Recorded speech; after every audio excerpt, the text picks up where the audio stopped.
Good evening, everybody. Thank you for joining us this evening for our virtual subject evening. We're now in the second evening of our sessions that we're running, so we're pleased to welcome you. My name's Amy Smith, and I'm the marketing manager here at Lowestoft Sixth Form College. This evening, we are going to be taking you through two of our subjects, forensic science and biomedical science. We've got our tutors here with us this evening to tell you a bit more about these courses. There's also a Q&A box on your screen, so you should see that along the bottom. Any questions that spring to mind, anything you'd like to ask, please feel free to pop them through there throughout the presentation, and then what we'll do is we'll answer all the questions at once at the end. So first of all, I'm going to hand you over to Ian McLean, who's the Director of Faculty for this area, and he's going to give you a little bit of an introduction into some of these courses. So over to you, Ian. Thanks, Amy. Cheers. Hi, everyone. Nice to see you all virtually. Sorry, obviously, we can't do our proper open evening this year, but we do what we can do. So yeah, tonight, obviously, as Amy just said, we're going to be talking about forensic science and biomedical science, giving you guys a bit more information about both those courses. I will say these are two of our most popular courses, really exciting stuff that they do in the courses. Obviously, full details coming in a second. But yeah, great team. And obviously Zoe and Paul are going to take you through those in a second. And then as Amy said, at the end, we'll do a Q&A. I'll stick around for any sort of general questions, and obviously specific questions Zoe and Paul can take you through. So I'll hand you first over to Zoe for some information on forensic science. Okay, so forensics. Generally speaking, it's got a whole load of different science stuff that goes towards solving a crime. Now, that might be crime scene stuff and dressing up in the white suits, finding all your evidence and figuring out who did it. It could be things like a fire investigation where you're looking at who set the fire, why they set it, and how somewhere burned down, all the way through to looking at bodies and grave sites and figuring out how long a body's been there, how did they die. We do lots and lots of science in the labs where we carry out experiments the same way that they would in the police and in actual forensics. We do have a few new exciting units on the new courses. So we end up looking at bugs, we look at anthropology, which is human bones. We still look at things like traffic accidents, but it includes in things like smart cars and self-driving cars now, and how do they impact the law around that. There are loads of things that you can go into from it. There we go, this page. So there are lots of direct careers, and there are technician jobs in laboratories, in forensic laboratories.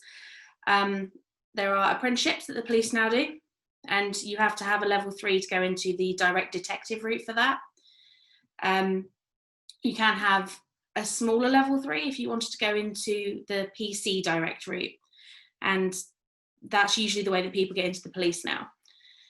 There are also lots of different jobs and university degrees that you can go into.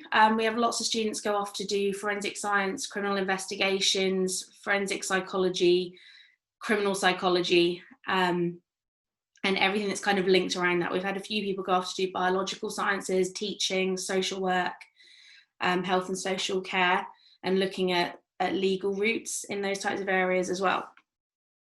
Ours is very much leaning towards law, criminology, the crime scene things, and less biology, because for that we have Paul and the biomedical science pathway. And I'll hand over to Paul for that one.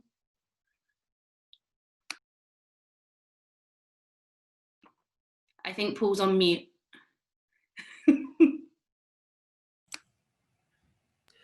Oh, right. Okay. So struggling with the ICT. My apologies. Yeah, I don't want to. I was just going to say I don't want to get into too much of a competition with forensics here, but never mind anthropology. I think we try and stop people getting into that position, or for as long as possible, anyway. So on the biomedical science course, we're interested in how the body works, obviously, and how it's treated. There is a reasonable amount of general science in there. I'm not going to disguise that, but the specialist units tend to focus on human physiology and disease. So at the moment with the students, we are looking at, and this is very topical, we're looking at disease transmission, disease treatment, and disease classification. That's in the unit that they're doing on diseases and infections. We'll be looking at genetics this year, and we will be looking at human physiology and treatment.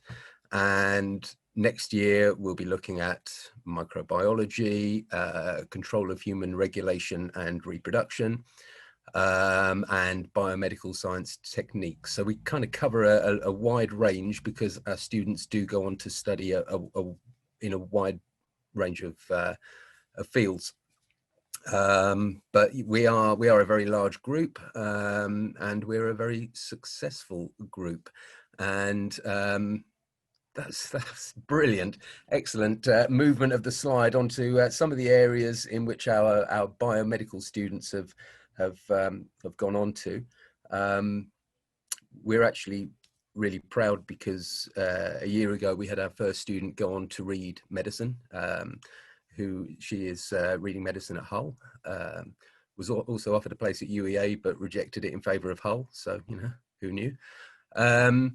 But a lot of our students go on to do the mental health nursing, paediatric nursing, adult nursing. We've got people doing physiotherapy, paramedic science, radiology, radiotherapy, occupational therapy. Some of our students go on to do general biology qualifications. I think we've got 4 at UEA at the moment doing general biology. We've got 1 doing zoology, who's heading off for a gap year to Africa, COVID permitting, next year. And yeah, we've got a really, really good track record. I'll just flag up here the Instagram account, which has got a few examples of what our students are doing, working on the Manchester Royal Infirmary COVID ward, and a wide variety of things. So you could always have a look at the Instagram page for just a small number of our success stories, but they do go on to do a wide variety of things. And we've got a very good track record, not just university, but also working in hospital administration. I kind of think that if in the next few years I end up at the Paget as a patient, I have a horrible feeling that at least one ex-student I will come across. So that's something for me to look forward to. But yeah, really, really good course, really exciting course, and there's a huge amount out there that it can lead to. So we are very, very proud of it. Yeah, and so I'll now hand back to Amy. So can I just jump in real fast, Amy? Do you mind? Yeah, no, of course. Go ahead. Just very quickly. Yeah, so actually, as Paul said, Instagram accounts, actually we have, as I'm sure Amy was going to say anyway, but we do have a few Instagram accounts. We've got one for forensic science, one for medical science. Obviously, our main account is our sixth form account. I was also going to quickly mention the James Paget Health and Care Academy while we're here. So if any of you are interested in getting some work experience while you're doing one of our courses, could be either course, or in fact could be A-levels as well. If you're interested in getting some experience at the James Paget, getting a feel for, obviously James Paget, just in case no one's aware, is our local hospital. You get some local experience, you can get to see different departments there. And it's a good program. It runs over 6 months of one of the years that you're here. Obviously this year it's not running in person. This year it's running virtually. Hopefully next year back to normal. But that's another aspect of the course. It's really exciting. So just thought I'd throw that in there. Great, thank you, Ian. Yes, so now you've heard a bit about our courses. Now is the time that you get to ask any questions you've got. So as I said, you'll see a little Q&A box on your screen. If you just open that up and type any questions you've got in there, then we can ask them live to our tutors and get them answered for you now. So while you start sort of typing those in, we did have a couple that were sent in advance of tonight, ready to ask. So I will start with those first. So one of the questions we had, and this is a slightly more general one as opposed to focused on each subject individually, is can somebody explain with the BTECs how it works in terms of the 3 different courses that are offered, the diploma, extended diploma, and the extended certificate? Is someone able to explain that? Did you want me to, Paul, or would you like to? Go for Zoe. I'm quite happy for you to. Yeah, Zoe, you can have that one. This is probably where it works a little bit differently for forensics and medical. Forensics has a foundation diploma, which is what we do over the first year, and then people can go on to the extended diploma, which is worth 3 A-levels over the whole 2 years.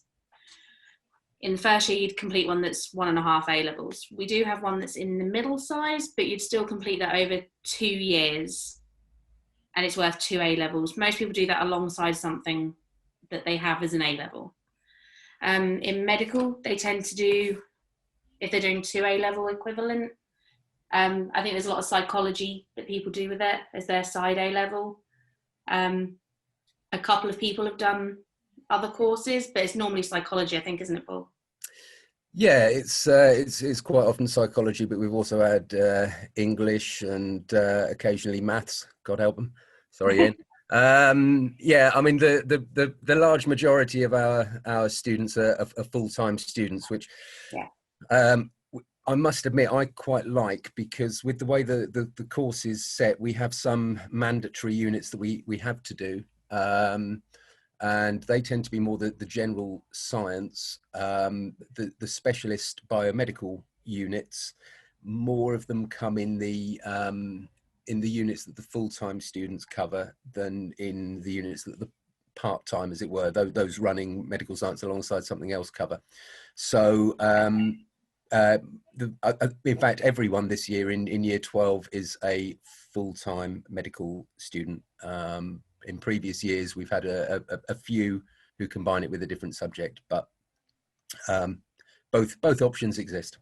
We've got the same in forensics. There are a couple of people that started the year doing us and criminology, and within a couple of weeks they'd dropped the criminology A-level because we do so much within forensics. And you actually lose a lot of those specialist units, like Paul was saying. Yeah, thanks, guys. And that kind of leads nicely into another question we had about whether it's suggested that this subject is studied on its own or alongside other things as well. I don't know if you can give any kind of recommendations for that. Personally, I would always recommend someone does it by itself as the full extended. You then get to cover the core subjects and all of the more specialist subjects. In forensics, it's often that people want to study it alongside criminology or psychology. And what you end up with is kind of 2 A-levels in forensics. A massive chunk of that is criminology or psychology, and another A-level in criminology. And that can actually be a detriment when you go to university applications, because you end up repeating so much stuff. Yeah, I have to say, I agree with these guys. It's definitely the best option is always going to be to do the full program, as in the extended diploma is the same as 3 A-levels. So you just do the full program and you get the best of both worlds. You get the full amount out of that course. You know, as Paul said, for medical, you get all the medical units rather than just the core science units, and similar for forensics. So we always recommend doing the full extended diploma. Yeah. And it's worth as A-levels as well, isn't it? So it doesn't stop you going to university or anything like that. Yeah. Exactly. I mean, no, I was going to say the other thing is that the universities really like the units that we do.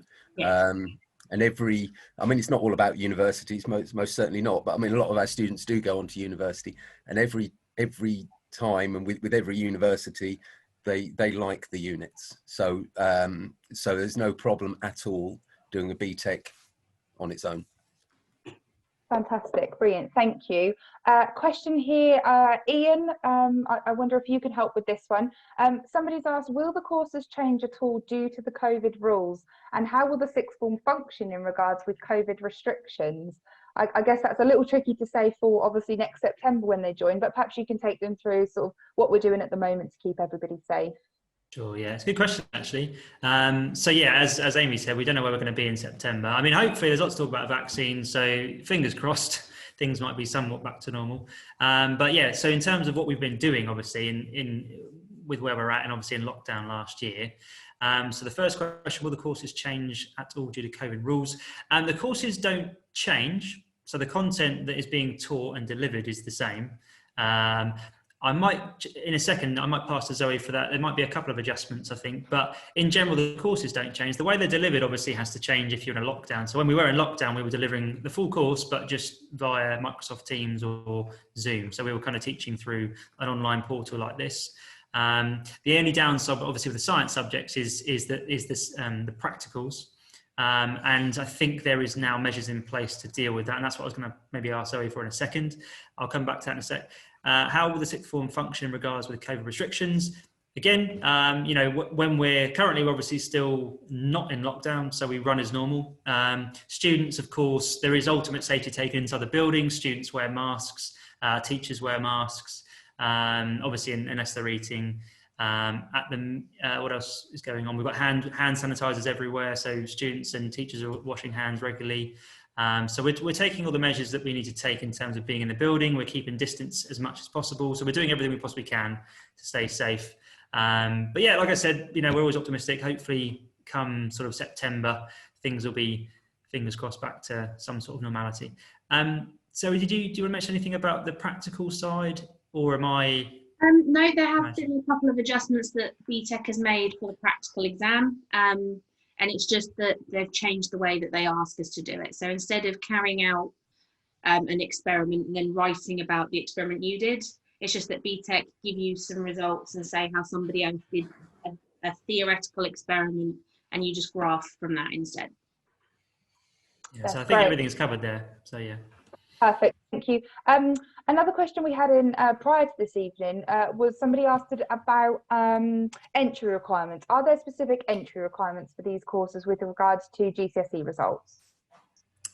Yes, I think if I just say they're both the same, aren't they, guys? Correct me if I'm wrong, but they are the same. Yeah, so I'll give you the entry requirements and I'll give you the ideal, what we would prefer. So the entry requirements are 4 passes, including 2 of maths, English, and science. We'd ideally, if possible, we would like students, if they can, to have 5 passes, ideally with maths, English, and science. That's the ideal scenario. So obviously aim for at least 5 passes and aim to get 3 of those to be maths, English, and science. But there's a bit of leeway there, so we're not going to be too nasty if you don't quite get that. But that's what we're aiming for. Zoe and Paul, did you want to add anything to that? Well, I was just going to say, I mean, to some extent, I mean, it's how the students approach the subject that's the important thing. We've had some fantastic results from people with slightly rocky GCSEs, and it's how the course is approached. It's how you work with us as teachers. It's how you communicate and flag up when, as a student, when you don't understand something, I mean, we can work with that. So the important thing is the outlook when you set foot in the door at sixth form college, really. Although that doesn't take away from the entrance requirements, and there is some science in there.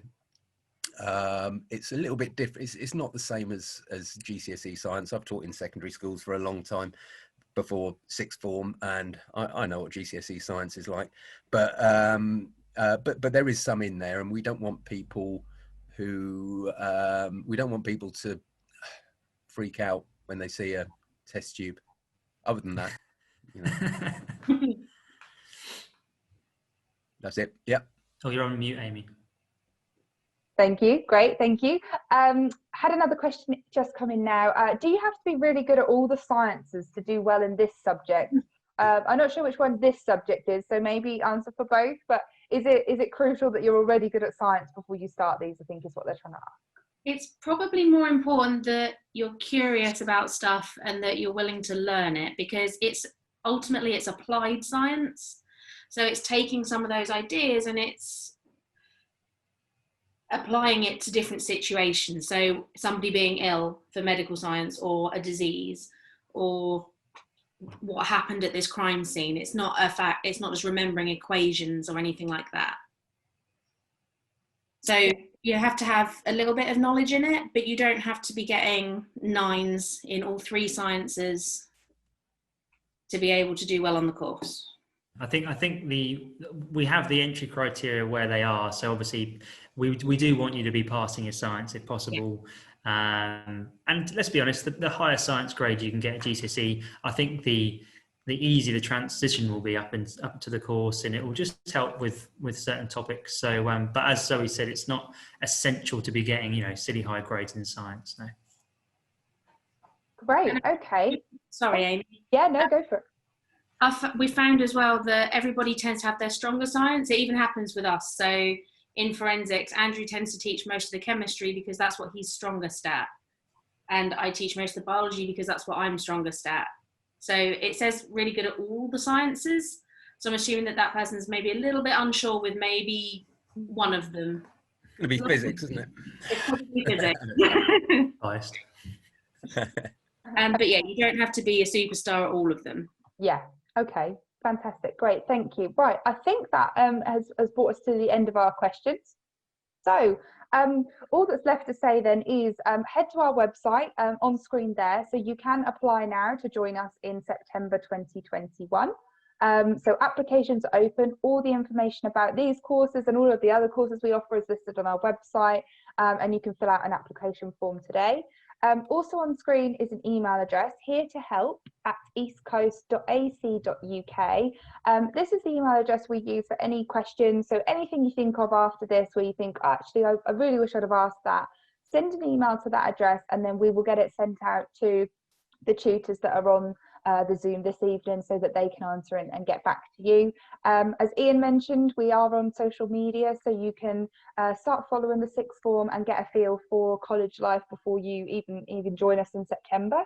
And the final thing to mention as well is our virtual tours. So on our website as well, you will also be able to access a virtual tour of our college, which is really handy at the moment with us not being able to kind of welcome you in. So you can literally start at the front door, work your way around the college, go up the floors, look in some classrooms, you'll be able to look into the lab, and have a look at some of the spaces where you'll kind of relax and study and all that kind of thing. So it's a really good chance again for you to get a feel for the college until the time when we're able to invite you back in again to have a look around. So I hope that's all been helpful. I hope you have enjoyed this evening, and we hope to meet you all very soon in the future. Thank you. Bye. Cheers.